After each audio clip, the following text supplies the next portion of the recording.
Good afternoon, good evening, good morning, good wherever you are.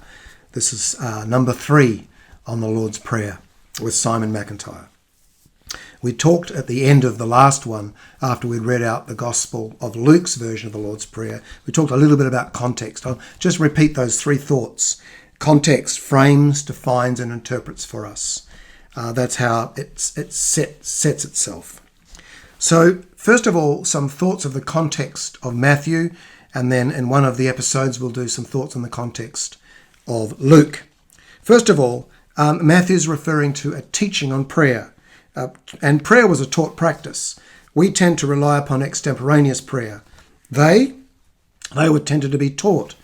And being taught to pray certainly wouldn't do us any harm.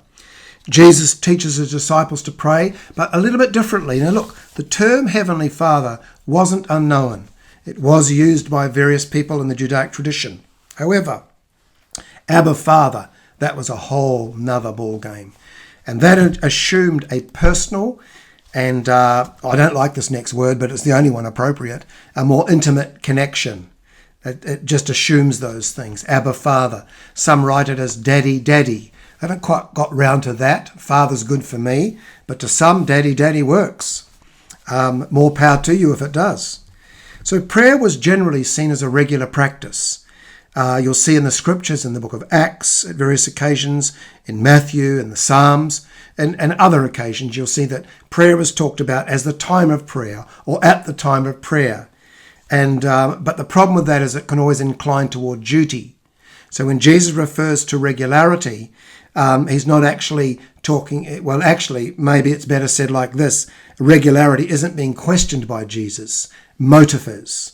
If you do something regularly, but the motive of it is corrupt or there's no heart connection, then obviously the regularity is a problem, but not the prayer itself. Motive is the issue in this case.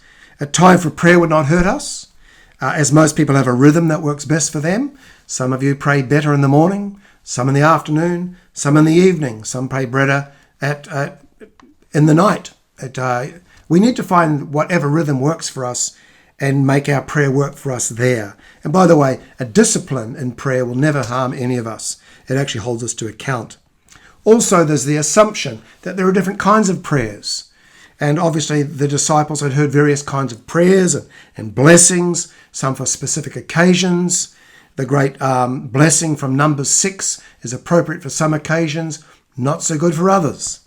And so it's just a matter of discovering what works best where. And there still are those occasions where prayer works best in certain issues.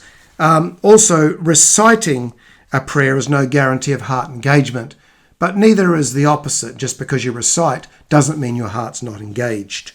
So it doesn't invalidate it. So those are some of our early thoughts of the context of Matthew.